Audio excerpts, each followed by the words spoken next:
tudo bem? Estamos aqui com mais um vídeo da Vaza Garden, hoje com um foco um pouquinho diferente. Nós vamos lançar alguns vídeos a partir de hoje mais ligados com a parte de educação, mais ligado à questão do aprendizado, da aprendizagem significativa, claro, linkando sempre a questão do aquarismo juntamente com os conhecimentos de biologia e ciências, na qual eu faço parte da minha profissão também. Para quem não sabe, eu também sou professor de ciências e biologia. E, claro, a maioria de vocês já me conhece no canal porque aparece ali como biólogo. Mas não só como amante ou hobbyista do aquapaisagismo, né, do mundo dos aquários, mas aqui também hoje nós vamos falar um pouquinho sobre as plantas, né, sobre o reino plantae, no qual é tão importante para que a gente possa dar seguimento ao aquapaisagismo, ao cuidado das plantas aquáticas, eliminação das famosas algas, né, que nos incomodam muito no aquapaisagismo e que de qualquer forma a gente não quer que apareça. Ok, galera? Então fica ligado, se inscreve aqui no nosso canal, já deixa o seu like porque a gente está crescendo muito e a gente conta muito com vocês para dar continuidade a este novo trabalho, a este novo segmento que é o conhecimento dos conteúdos específicos dentro da biologia, das ciências, né? Hoje focando o primeiro conteúdo, Reino Plantae, ou mais conhecido como Reino das Plantas ou Metafita. Valeu, galera, conto com vocês. Olá, galera, então bora para a primeira aula hoje. Então vamos falar do reino das plantas, né? E pega o caderno, pega o celular para começar a anotar tudo aquilo que vai ser de dica aqui importante para nós, tá? Então, falar de planta é falar de algo muito bacana, né? Lembrando, as plantas são seres vivos produtores, né? Produzem seu próprio alimento. Chamamos de seres vivos autótrofos, né? Ou autotróficos. E isso significa que elas têm uma capacidade de produzir o seu próprio alimento. Mas o que é isso, né? Isso nada mais, nada menos é do que a capacidade de realizar fotossíntese, né? Então, é uma característica comum do reino das plantas. Todas as plantas são capazes de realizar fotossíntese, né? Ou seja, elas são capazes de absorver a energia luminosa do sol e transformar essa energia luminosa em energia química, né? Basicamente convertem a energia essa em açúcar, né? Glicose, junto com os minerais, junto com a água, né? Junto com a matéria orgânica, elas absorvem pelas raízes e com isso elas conseguem construir matéria orgânica, conseguem construir tecido, né? Produzir frutas, folhas, caule, raiz, enfim, tudo aquilo que a gente conhece e que constitui os vegetais. Mas, não se engane, todos os vegetais são iguais? Não, nem todos os vegetais são iguais, né? Então, nós temos aqui em destaque no quadro as divisões, né? Nós podemos destacar 4 importantes divisões no reino das plantas. Nós temos as plantas mais primitivas, as briófitas.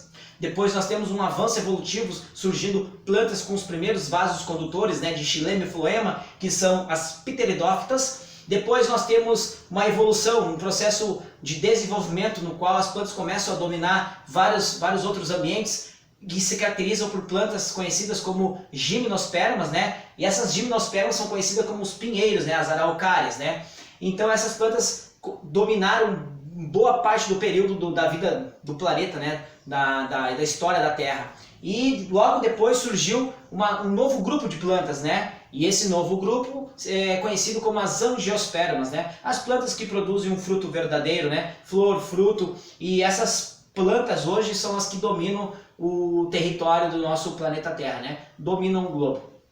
Então, nós temos as briófitas. Para quem é do aquarismo vai saber, briófita, né? São as plantas, uma das queridinhas do nosso mundo aquático, né? São os musgos e as hepáticas, né? Então, os musgos, né? Musgo de Java, musgo flamós, por exemplo, pertencem à divisão das briófitas, plantas primitivas de crescimento lento e são low-tech, sim. São plantas que não precisam de luminosidade muito intensa, não precisam de carga de energia, né? De nutriente, então se dão bem em vários ambientes do nosso aquário e são plantas muito lindas e peculiares. E nas pteridófitas nós temos as samambaias, né? Nós temos as plantas conhecidas como o samambaia, o xaxim, são plantas que podemos encontrar no meio ambiente aquático e também no meio ambiente terrestre.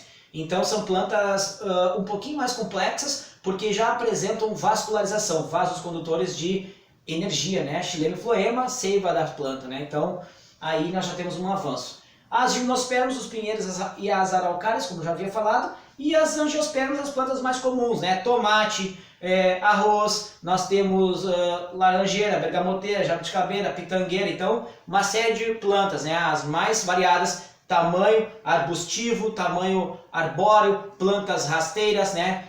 Capins, que são as gramíneas. Então nós temos aí um leque imenso de plantas que pertencem às angiospermas.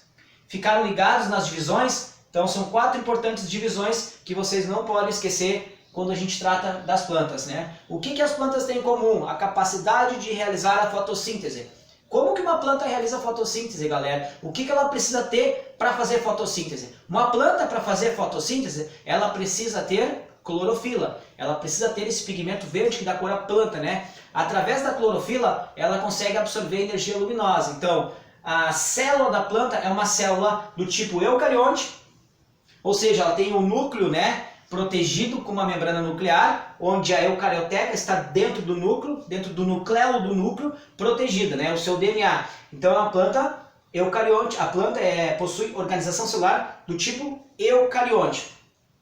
A célula de uma planta, ela vai ter vários tipos de organelas celulares. E uma organela celular fundamental que pertence às plantas é o cloroplasto. E dentro do cloroplasto nós vamos ter a clorofila, esse pigmento que eu falei há pouco, que dá cor verde à planta e por isso que ela tem essa capacidade de realizar fotossíntese. Mas não é apenas as plantas que são capazes de realizar fotossíntese, né? Nós temos também as algas e temos também as cianobactérias, né? Só que estes seres não pertencem ao reino das plantas, né? Embora façam fotossíntese. Mas, por exemplo, as algas verdes pertencem ao reino protoctista, né? O antigo reino protista, no qual mudou a nomenclatura. Já as cianobactérias pertencem ao reino Monera, o reino onde se encontram as bactérias e as bactérias comuns, patogênicas e bactérias do bem, né? E também encontramos as cianobactérias, bactérias que literalmente têm a capacidade de fazer fotossíntese, ou seja, são produtores, assim como as algas também são produtores, mas nenhum dos dois, né, cianobactérias ou as algas verdes, são pertencentes ao reino das plantas, ok? Não esquece essa dica. Galera, a botânica é a área da ciência, né, que estuda, a área da biologia, das ciências, que estuda as plantas. Então, uma pessoa que é botânico é uma pessoa especialista em estudo de plantas, né, e de todas as divisões e tudo aquilo que vem a atribuir às plantas, ok?